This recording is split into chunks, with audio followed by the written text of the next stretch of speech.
Amen. Amen. Amen. Woo! Amen. This Amen. church is established here for the Bangladeshi people, I think. Yes. Bangladeshi people will come. Yes. Nepali people will come. Amen. And all the migrant people will come. So that God is declared to my pastor.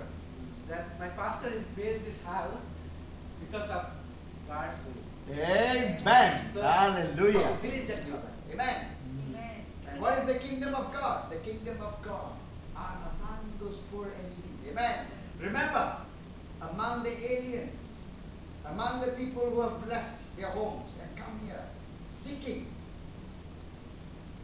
we need to provide, to care for, to love them. Amen.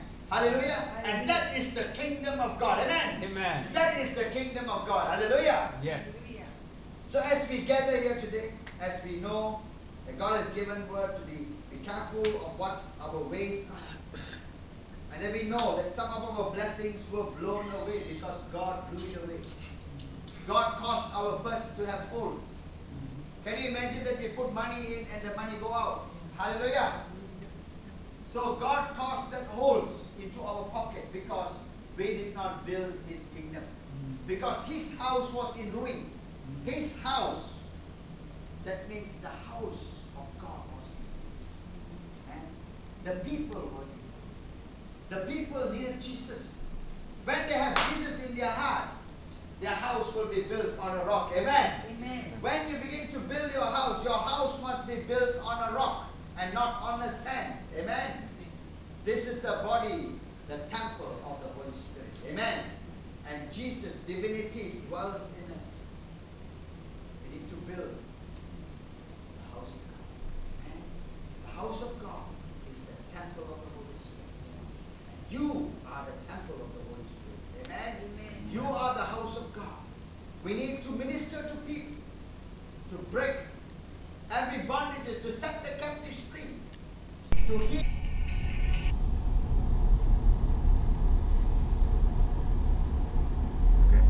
Yeah, okay.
আমি কথা বলছিলাম রাজু আহমেদ ভাইয়ের সঙ্গে যে ভাইয়া কেমন ছিলেন মালয়েশিয়াতে আপনি?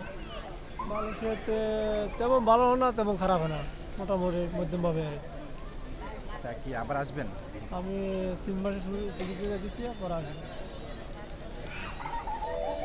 তো মানে ওই যে কথাটা বললেন মানে মালয়েশিয়াতে কেমন ছিলেন মানে কি? মালয়েশিয়াতে আমি ভালো মনে করি না, তারপরও কি করব, না আসতে পারি না, দেশে তো করার মতো কিছু নেই।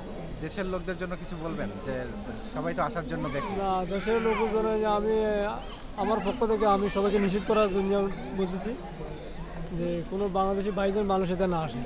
কেন এটা আমার কারণ এখানে আসে এই জন্য হয়রানি, কোম্পানিরা অনেক অত্যাচার করে শ্রমিকের উপর। তারপরে কি তারা ন্যায্য বেতনটা পায়? ন্যায্য বেতন পায় না, প্রায় বেশিরভাগে পায় না। তো তারপরে তারা কি আপনার এই যে 2,30,000 টাকা খরচ করে আসে, এটা কি তুলতে পারে তারা? দেখা গেছে আমার এক বন্ধু আসছে আজ 3 বছরও 2,50,000 টাকা উঠতে পারে না, মানে খুব কষ্ট আছে। 12 ঘন্টা ডিউটি করে, 14 ঘন্টা ডিউটি করে, পর মাসের বেতন বা 700-800 রিঙ্গিত। আচ্ছা, তো খরচ খরচা দিয়ে থাকে কত? থাকে মনে হয় 300-350 রিঙ্গিত। 300 টাকা। তো এটা কি বাসায় পাঠালে পর তার সংসার চলবে? সংসার তারপরে কীভাবে চলে 300 রিঙ্গিত বাংলাদেশ 7,000 রিঙ্গিত, 7,000 টাকা কি হয়? তো দিন শোধ করবে নাকি খাবে না? হ্যাঁ কোথায় বিষয়টা। তো আমি অনুরোধ করবো বাংলাদেশ থেকে যে কোনো বাইরে না আসে, এটা আমার জোর দাবি রইল। দেশের থেকে টাকা এনে তারপরে হ্যাঁ তারপরে আর কি তা কত টাকা আনছেন দেশ থেকে বলেন? টাকা আনছি 32,000। তারপরে টাকা কি উঠছে আপনার সেই টাকা? অরিজিনাল তো বাদই, টাকা তো 2.5 লাখ দিয়ে আইছি। তারপরে এগুলো বাদেই বর্তমানে 32,000 আইনে বাইর যাইতেছে। ঢাকা কোন অফিস থেকে আসছেন? সরকার অফিস থেকে। সরকার। এটা কোথায়? এটা এটা হলো বনানী, গুলশান বনানী। বলানি গুলশান। এজেন্টের নাম কি এর? এজেন্টের নাম হলো, এজেন্টের নামই সরকার। সরকার। ওই অফিসের মালিকই সরকার। এজেন্টের নাম হলো আসাদ। আসাদ। তো দালাল আর কি। কতদিন আগে আসছেন? 1 বছর 8 মাস। 1 বছর 8 মাস। কত টাকা দিয়ে আসছেন? 2.5 লাখ। 2.5 লাখ। তো 2.5 লাখ টাকা কি উঠছে? আরো 50,000 আনছি, এর থেকে আনছি 32,000। ও মানে বাড়ি থেকে 50,000 আর 32,000 আনছেন। ও তা মানুষ তো বিদেশে আসে টাকার জন্য, তা আপনি আরো কি নিয়ে যাচ্ছেন? আমি তো ওই যে বললাম যে টাকা নিয়ে টাকার বাইর তাই না বাইর যাইতেছি। আচ্ছা। কত বছর শেষ? 3 বছর। 3 বছর। তা 3 বছরে কত টাকা দিয়ে আসছিলেন? 2,40,000। 2,40,000। তো সে টাকা কি উঠছে আপনার? ওঠে নাই? তো তাহলে মানে দেশের বাড়ি যে কি বুঝাবেন, মানে টাকা কি গুছাই নিয়ে আসছিলেন নাকি ধার করে নিয়ে আসছিলেন? না, নিজস্ব টাকা। তো টাকা তো ওঠে নাই, তো কি মনে করেন যে মানে কেন ওঠে নাই? কেন ওঠে না? কোম্পানি খারাপ চলে এখন তো, ভালো স্যালারি দেন, অনেক কম। তো এখন দেশে যাচ্ছেন কি আশা নিয়ে? ভাই এটা করি এখন নিজেকে যা রাখছে, এখন তো বলতে পারবো না যে দেশে কি করব, তাই না? নিজে যা রাখছে তাই। তা আবার আসবেন কবে? একবারে। আর আসবেন না কেন? মানে মালয়েশিয়া আসবেন না? কি হবে ভাই, সাক্ষাৎ নিয়ে যদি নাকি পান বিড়ি সিগারেট বাদাম বেচা খায়, তাও এর চাইতে শান্তিতে থাকবে। আর কি কম কোন ঘন্টার ভিতরে তার ফ্ল্যাট হয়ে যাবে। এটা বাঙালি যদি বছর বছর পয়সা মরে, কিন্তু সরকার ওইটা পদক্ষেপ নেবে।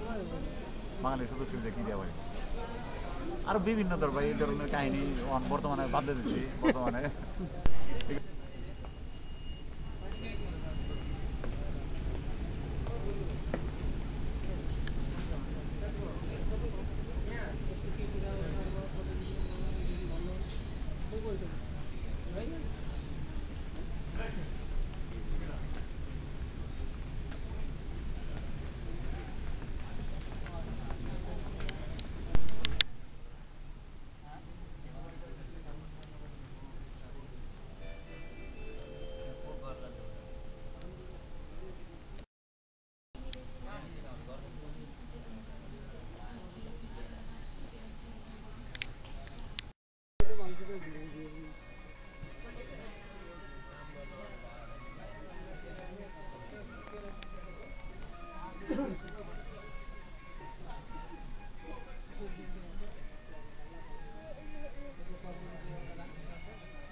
पुरा गरेर यो खोल्नु लाउनु पर्छ।